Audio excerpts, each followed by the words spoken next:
Let's move on and let's see how the internet did react to the game yesterday. And the first one is from Bareth Gale. Bareth Gale. And he says, the number of players on 100k a week plus in the Premier League. Arsenal have 18 plus 2 on 90k. Chelsea have 17. United have 17. Man City have 16. Liverpool 12. Villa 12. Newcastle 8. West Ham 6. And Spurs have 5, which includes Werner on loan. And this is what I've been saying about the wages. Like, how can you ever expect to compete at the top when all these other teams are able to splash out more on wages than us?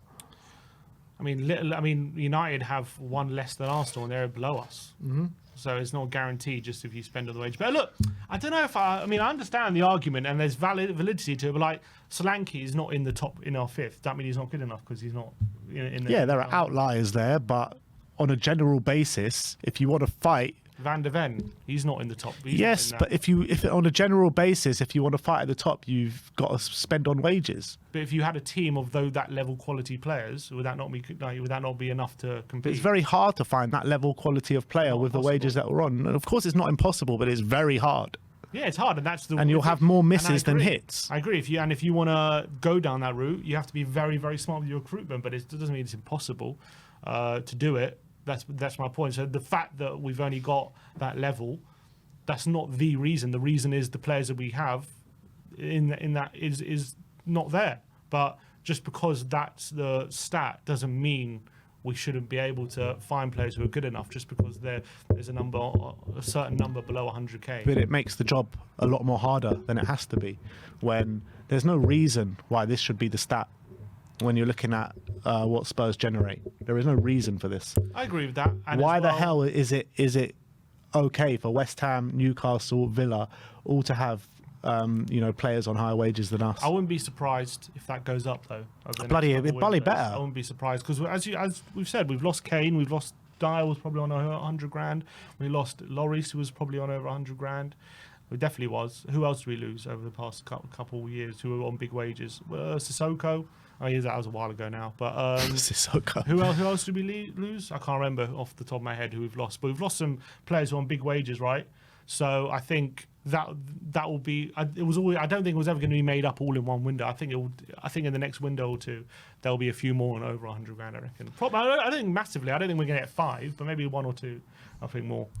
And then he carries on to say, to put this in perspective by club revenue, Man City, we're fourth basically out of that list in revenue generated. What is that? What's 593k? What per week? What's that? I have no idea, but in terms of, that's what he says. What's 593k? What do you mean? 549. Sorry, 549. For what?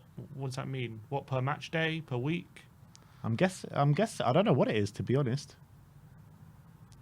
But we all know that we generate a lot of revenue here. That's the. I'm so confused.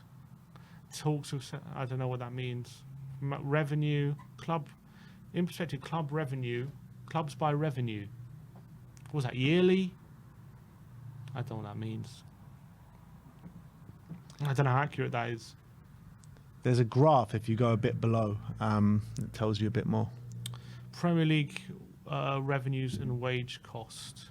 This is when we had Conte. This is quite old. Wage cost, revenue in blue. Yeah, I mean, we know that we try to keep our wage less than 50%, don't we? We know that. That's how we run the club.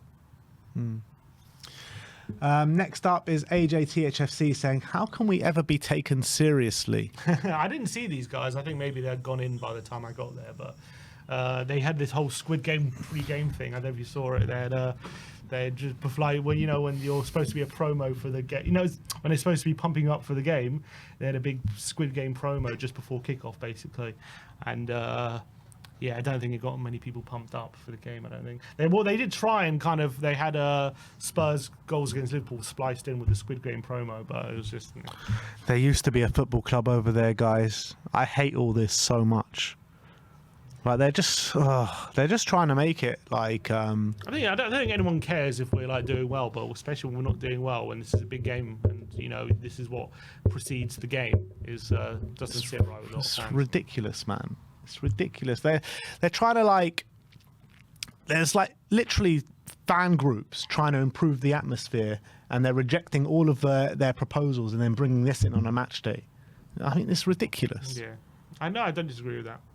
By the way, the guy says someone in the comments said that was yearly revenue in millions. What that was? That Yearly revenue in millions. So City earns 718 million. Is that right? Jesus. Well, so we're on 549 million. Yeah, but that probably makes sense. That's not profit though. That's revenue. But yeah. Yeah. BBC Sports says Son Heung-min goes level with Harry Kane today. Only Hugo Lloris has more Premier League appearances for Spurs. Oh wow. So Sonny had the same amount of Premier League appearances as Harry Kane. That's crazy. That just shows what the level he's at. Is he going to reach Lloris levels? That's another 50 games. It's going to be difficult, but you can do it. Yeah, I mean, his contract officially runs out at the end of this season. We're supposedly triggering it for another year. And, we're going to have to get a new contract in front of him if he wants to beat that. That's for sure. Next up from Son HM7 says, it just hurts that time keeps passing. And I'm guessing he's talking about Son to get a trophy. Yeah, I mean, it was you would see he was trying yesterday, Son, to G up the team, but it was just difficult every time. Then another goal went in, and he was getting more and more upset. Yeah. And look, he knows he probably didn't have the best game as well. Next up, Lily White Rose says Yang Min Hyuk watching yesterday's game versus Liverpool. So Yang Min Hyuk in the stands for that. He was there for the Man United game as well. Can I return? Get me back to Korea. That is for me. Mikey Moore. There's training pictures of him there was pictures of him on the grass training as well during the week. So hopefully we're not too far away from him returning. Yeah. Tadarius Tadu sends us a selfie with him holding a Levy out balloon with a Squid Game in the background. Squid Game in the background. We're talking to you about before, like a lot of people were trying to go into the stadium apparently with these blown up balloons. I was like, why don't you just like blow it up inside the ground? Look, there was a lot of balloons in there, so I don't think anyone had trouble getting them in. I was hearing the opposite. People on Twitter were saying they were getting confiscated at the door. Well, all I know is during the game there was a lot of them, so didn't seem to have too much trouble. Okay. Next up is a fan taking a selfie with Yang Min Hyuk yesterday as well. Not too long before you can actually be in the squad. Yeah, and then, he was quite a lot of self-confidence in his interview the other day, saying, he wants to make an instant impact and all this kind of stuff. I love that picture with Son looking at him. Yeah, it was brilliant. Training. I was like, I wonder if that's staged, because that's just like the perfect picture. It's absolutely fantastic. Let's hope he can make an instant impact. I'm sure he wants to. I'm sure every young player believes in. Look, you don't get to that level, right, of professional sport if you don't believe in yourself. And of course, he probably believes I'm going to hit the ground running and score a hat trick in my first game. But sometimes it just doesn't work like that. I mean, a lot of the time it doesn't. Andrew Gaffney says, fair play. Liverpool were easily the best team we've faced this season. It would have been tough with everyone fit and available. It's always felt like a game too far. Not great need to overanalyze things, but they're just better. But some good spirit from the lads to keep going. Yeah, I think that's kind of a lot of how I feel, to be honest, after that game. As much as it's painful to see us concede 6 and the level how we were trounced is not nice. But as I say, in terms of small wins, you can take, not wins, in terms of small positives you can take from it. The fight we did show at 5-1 at least showed they're still fighting this team. They're still going, not stopping. And I think whatever we did, the reality is we're probably going to lose yesterday with the situation we're in. I just don't see how that would have changed, even or whatever Ange would have done. So I think, and as well, as I said in the post in the interview yesterday when I called in, like I think yesterday result and performance probably shows that Ange probably deserves more credit for how he mustered up a performance in that quarterfinal, and that's maybe why he was so happy with that result, because he knew how difficult that was to get, probably under the circumstances. That's what I feel. Yeah, I mean, we can seem to only beat like teams that are just not very good at the moment. That's just the reality. Glory says AVB got sacked for less. Where were we in the league when AVB got sacked? Probably like 7th or 8th, to be honest. But he obviously lost 5-0 to Liverpool. Then Sherwood came in. and we ended up finishing, I think, 6th in the end. It was all right. I don't think Sherwood improved things massively. I don't think we were like a much better team under Sherwood, but I think the performances improved a bit. We started playing a bit more attacking football. It was quite depressing under AVB. But again, you remember AVB had a good first season, didn't he? We just about missed out on top 4, and then we sold Bale, and we signed those players, and the recruitment was just terrible. I think within a couple of years, I think 5 of those 7 were gone, weren't they? So how much was actually on AVB? We'll never know. Yeah, it's true. And it all came out afterwards how he wanted this one and he got that one, to replace Modric. And we were going for Matinho and the fax machine broke or something in Hotspur way. Spurs Express saying it's been a tough night to find positives, but this man remains shining beacon of light this season, extending his scoring run to 5 games. Thank you, Dejan Kulusevski. Yeah, and I agree with that. He goes from strength to strength. He's the only one who keeps providing, and let's hope once we get smoother waters with our squad, his contributions can actually start providing points rather than just goals. COYS Jordan says we lost to Palace with Vicario, Van der Ven and Romero. Lost to Ipswich with Vicario, Romero and Bentancur. Someone needs to remind Ange because it seems that he might be suffering with amnesia. Look, he's not wrong. We did have bad performances with full squads as well.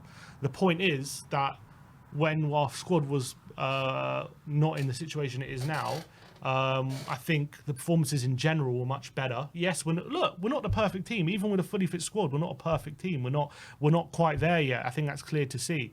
We're not a team that's going to be challenging right up there for the title. But when we have a fully fit squad, are we much better than what we're seeing in December in recent weeks? I think we are. I think we're a much better team, and we'll put in much better performances with a fully fit team than what we're seeing. Doesn't mean we're never going to have another bad performance again, even if we have a fully fit team. Of course we will. But we're going to be much better than we are now, is the point.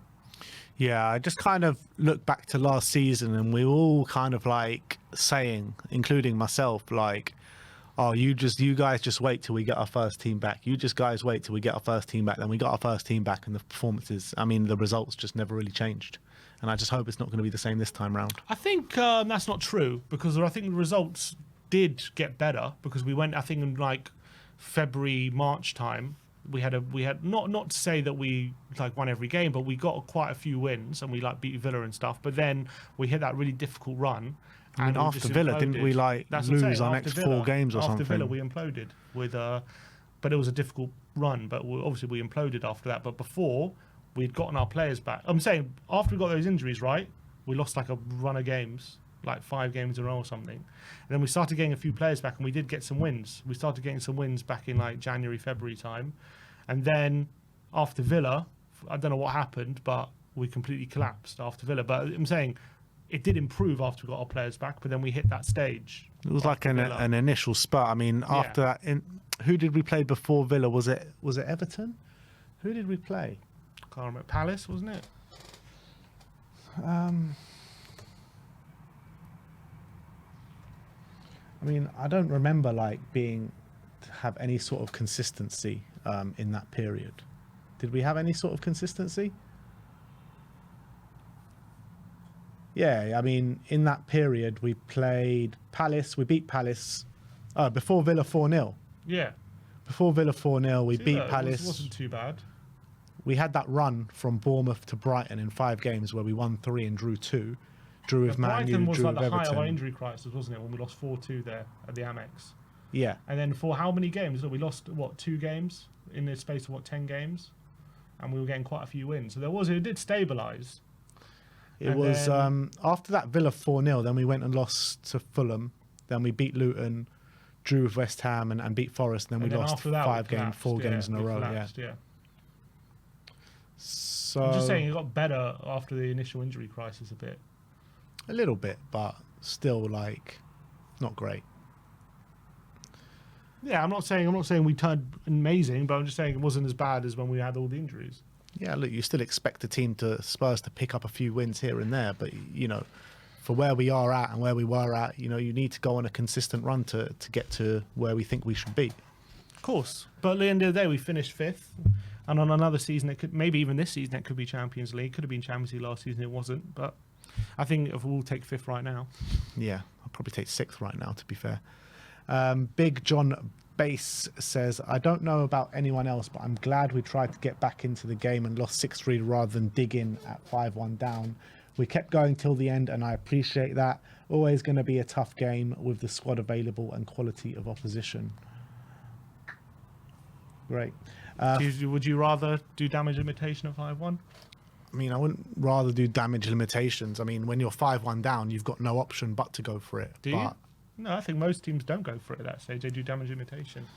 I mean, me personally, I don't think there's an option at 5-1 down. You have to go for it, but you can't be getting yourself into that situation, conceding 5 goals in 60 minutes of football at home. I think most teams in the league, when they go to that stage, they go for damage limitation. They just stop and they just try and end the game at that point. But there's also a case of like, look, Southampton did that, didn't they? At 5-0 down at half time, they went to 3 at the back. But the reality is like Liverpool pretty much stopped playing, and you know it didn't.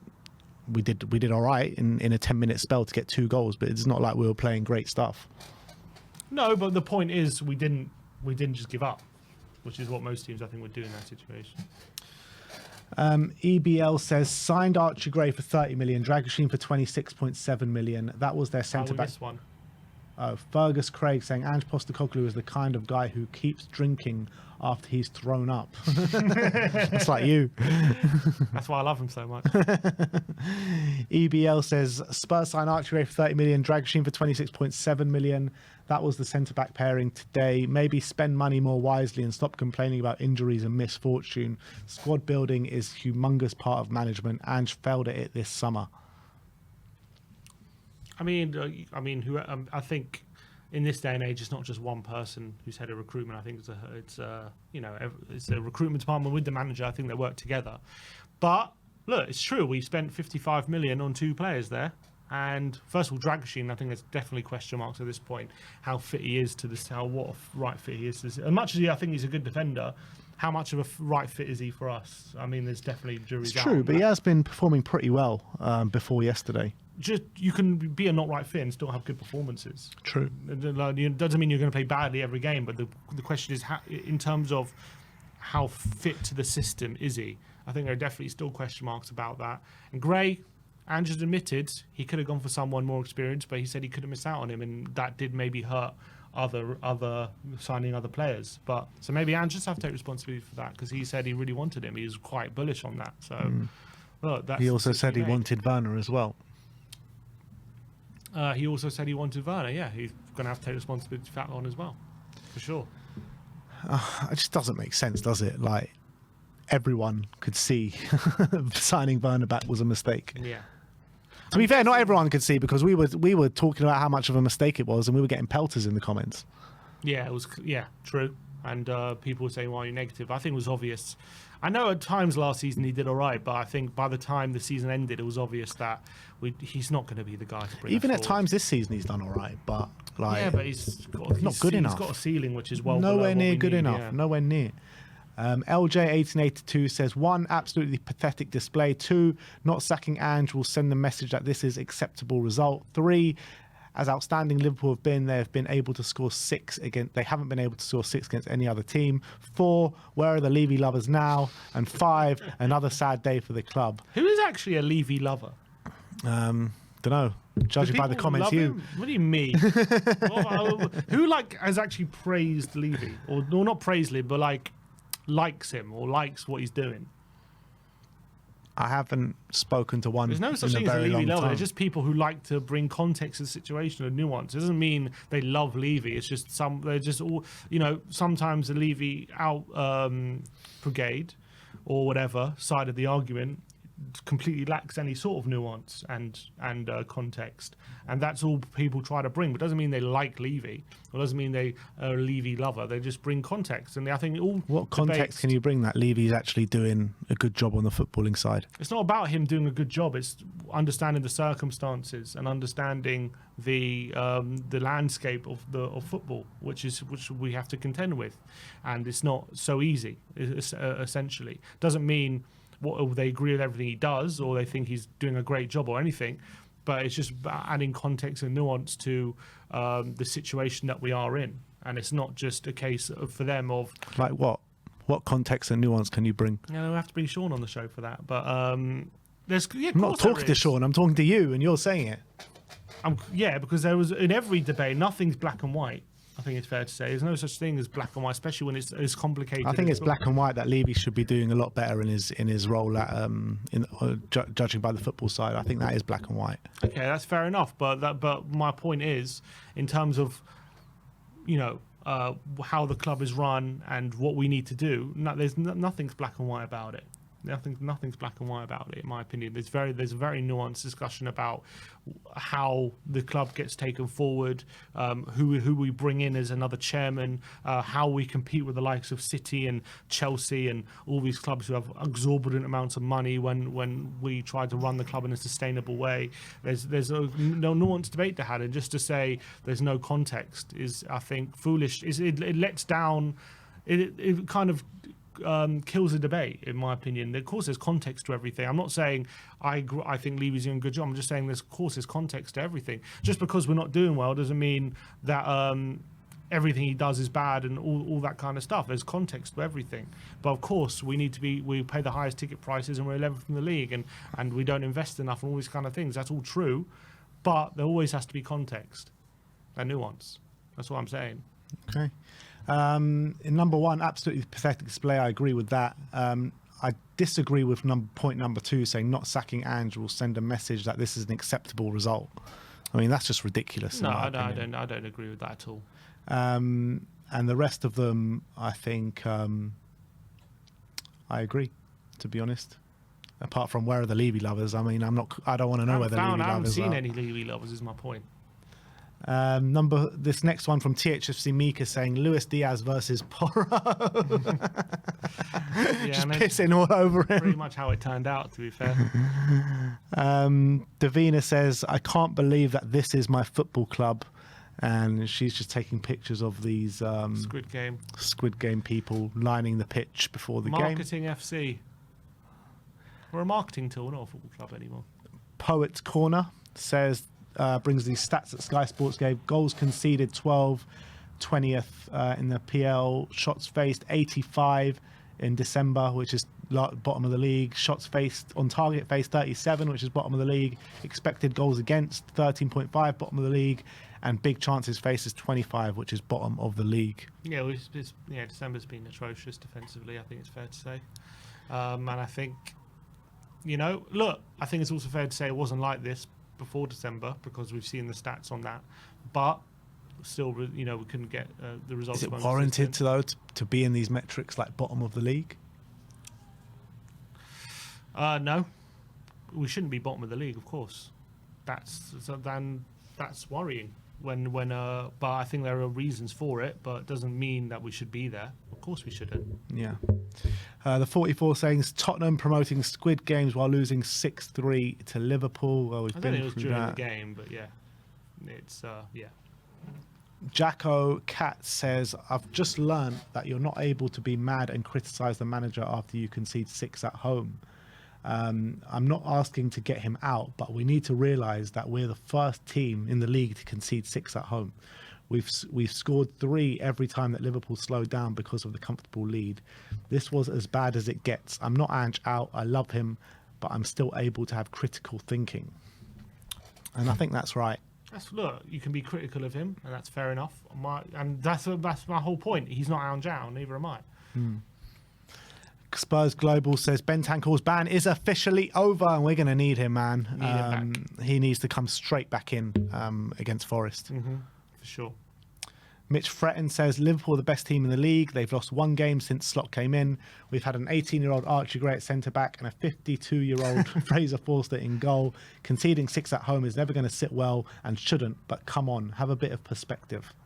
Yeah, I think there needs to be some perspective on yesterday. As much, however bad it was, and it was bad, and it was, one of the worst displays of any Premier League team probably this season, it's fair to say. I can't remember a worse display at home.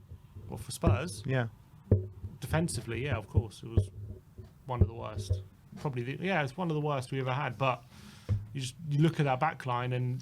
But just because all of the injuries and stuff, like, you can still objectively look at that performance and say it's nowhere near good enough without having all these excuses and stuff. Of course it's not good enough.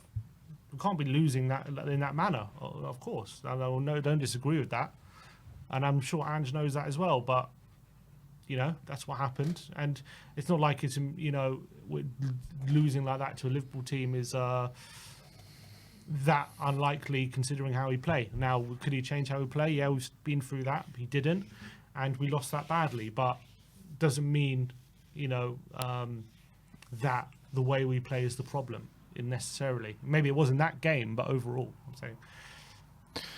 Douglas Critchley says 6-3 at home after losing 4-3 to Chelsea in a matter of weeks ago. As fun as it is, it feels completely unsustainable. It feels like in a year or two, we'll look back and say Ange's Spurs wasn't that mental.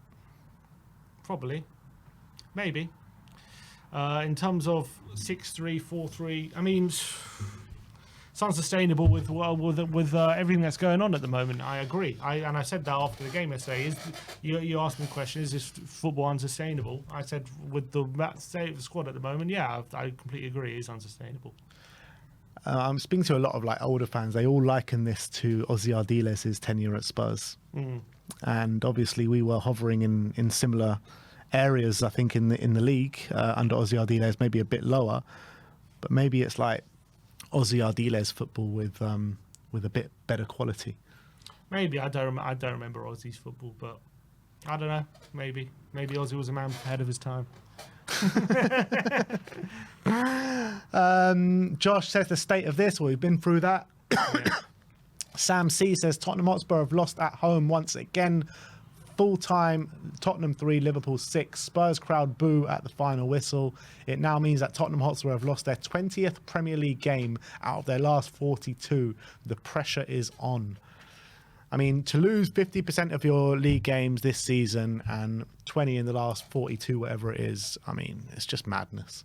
Yeah, and I think the pressure should be on. As long as we're 11th in the league, 100% the pressure should be on him. And he should be under pressure to turn that around because we shouldn't be there. 100%.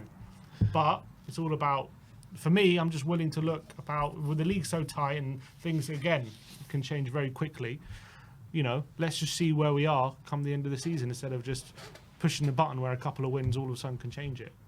AU says head loss over a decent performance against the best team in the country while in the middle of a rebuild is insane. Generally the most impatient and ungrateful set of fans in the country. I mean, what do we have to be grateful for at the moment?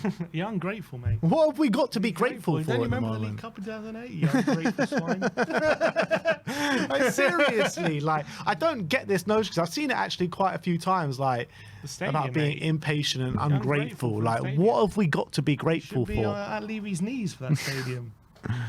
These guys, man. Should be on your knees, mate. Change for Tottenham says we have no words. Levy out. Levy chuckling. Yeah, look at that. I'm guessing that's from yesterday, but I don't know if it was before or after the game. But yeah, classic. Doesn't look well, does he? He's probably just smiling at all the beers getting bought, isn't he? Yeah, exactly.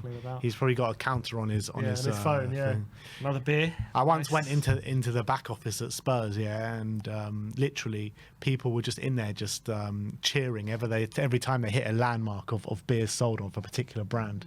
Really? It was when they first brought out the one of our own beer. Do you remember that? Yeah. In Harry Kane's record-breaking season, they brought out a beer, Beavertown, one of our own, and literally I was in the back room because something happened. I don't want to go into it here. Something happened, and literally I was in there talking to someone, and they were just cheering every time they hit a landmark of that beer being sold. Well, like 10,000, 20,000. Yeah, literally, it was madness. Wow. Simon Yemene says, I don't have a lot to say about this one. Don't want to be too critical. Got mad respect for the fight the boys put up this week. An amazing Liverpool team is just too big a challenge at this particular time. 3 games in 7 days during an injury crisis ain't no joke. We move. Yeah, that's a fair point. If I told you beginning of the week, we'll beat Southampton, beat United and lose to Liverpool, would you have taken it? Yeah, for sure. For sure. Happened. It is what happened. But what happened before that? I'm asking you at the beginning of the week. Forget what happened before. So, you say if you're talking about you know, I'm going to use a phrase that you like to use, that snapshot in time of Yeah. this week, then yeah, I would have taken it. But if you would have told me at the end of November, we would have drawn to Roma, drawn to Fulham, lost to Bournemouth, lost to Chelsea, drawn to Rangers, beat Southampton, beat United, and then lost to Liverpool, I wouldn't have taken that. Fair enough. I mean, this week, though, the week, look, we've got to take it week by week at the moment. If we're looking at the next week, and if you tell me that we would lose to Forest and beat Wolves, I won't take that. But if you tell we got to win these next 2 games, we have to. Yeah, I mean, it was 3 games before the Cup semi-final, isn't it? So we got Forest, Wolves, and Newcastle.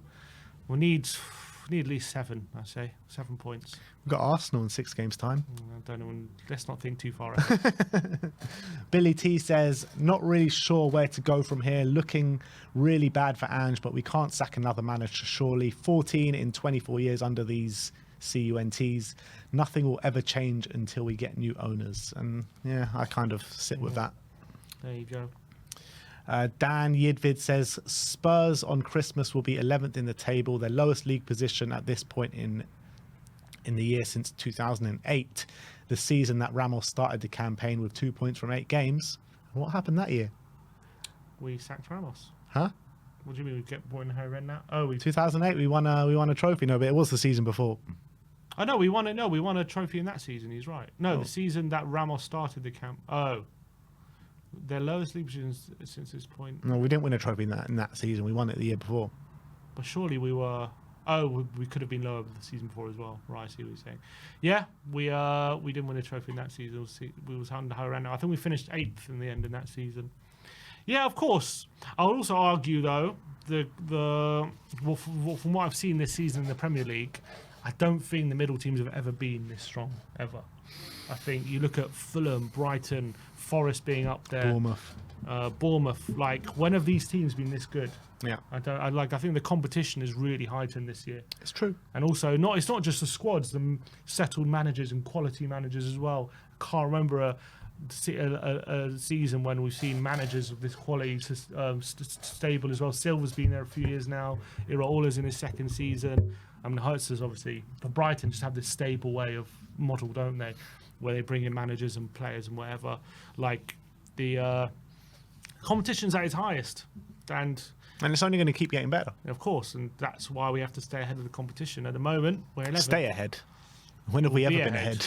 Well, we've been ahead of those clubs, haven't we? Let's be honest. Yeah. Before, and we've let them catch up. Johnny Blaine says, goals conceded at White Hart Lane in the 16-17 season, 12. Goal conceded at home in the last 14 days, 13. That is mad. That is actually mad. That's crazy. Well, obviously, that's 16. We know how good that 16-17 team Yeah, but was. that's the our whole best season. team. That's 19 games compared to, 3? Yeah. Well, that's including the cup, I'm guessing, as well. But yeah, of course. Yeah, look, it's not. Of course, it's crazy. Crazy. Lily White Lab saying, I'm so confused why people are hating on Bissouma. I thought he was one of our better performers, along with Sarr, Spence and Gray. He's playing the most demanding position on the pitch, being dragged all over the place, especially by extremely powerful running of Szoboszlai. Yeah, I think I agree with that. I mean, I wouldn't say he played great, but and especially, he had some sloppy passes in there. But I think he did some good stuff as well, which goes over. I wasn't happy with Bissouma's performance. I thought he was shocking. I don't think he was shocking. Out of context, Football Manager. What is Ange Postecoglou meant to do with his defence? Yeah, I mean, it's tough. I mean, it is tough when you look at that. Like, how are you meant to get Well, look, he's basically, the question for Ange is not how do we get something out the game with the defence, is how do we win the game with that defence. That's how he's trying to think. And well, it didn't happen in this one, that's for sure. Yeah, his answer is play the same way as we play with our first team defence. Mm-hmm. BLTHFC saying we have 14 players to rotate with 3 high-intensity games in a week. I'm actually happy with 2 out of 3 wins and a cup progress. Liverpool are a level above us when everyone is fit. This isn't happy clapping, it's realism. It's what we've been left with, inexcusable squad planning. Yeah, I think the squad planning for sure. I think you can definitely say. And we all said it at the start of the season as well. Like, how could you not bring someone in to cover at fullback? Yeah, I think the holes that we left in the squad have clearly been exposed now, massively. But also, it's to do with Ange Postecoglou's squad management as well. Like the reason why Pedro Porro's completely out on his feet. Like Spencer's been there all season. Could have used him. And there's no excuse for that. And even Gray, he could have used more at fullback if he wasn't going to use Spence. Yeah, I know Gray's been playing Europa League, but especially in recent weeks, like we just got to give these guys a rest. Our fullbacks shouldn't be the players with the most minutes. It just shouldn't be like that because the way what we ask of them I think we ask more of them than anyone else on the pitch, so they just shouldn't have the most minutes on the pitch. And a manager like Pochettino realised that as well because they were very high intensity in his system with Rose and Walker, and he used to rotate them a hell of a lot with Trippier and Walker and Ben Davis and Rose. You know, he understood that, and it feels like Ange doesn't really understand that. Yeah. The problem is in Europa League, he hasn't been able to bring in Spence. He's had to play one of Porro or Udogie every time. You've still got Premier League. Like if Spence isn't in the Europa League squad, which he isn't, he needs to be given more minutes in the league. And he's finally starting to get more minutes because of injury, but he should have had a lot more minutes up until this point. He shouldn't have taken Gray to be a centre-back for him to get minutes. I agree with that. Alex Euro expert saying, seeing a few people discussing how bad this result is for Ange, it's obviously a heavy scoreline, but considering the injuries Spurs have and the form Liverpool are in, I don't think this should be the straw that breaks the camel's back. Yeah, I agree with that. Lily White Rose saying, here's hoping this photo becomes iconic. This is the photo that you're talking about. Yeah, look at that. Sonny looking at his new protege. And that's that. That is how the internet did react to the game yesterday, the 6-3 defeat at the Tottenham Hotspur Stadium.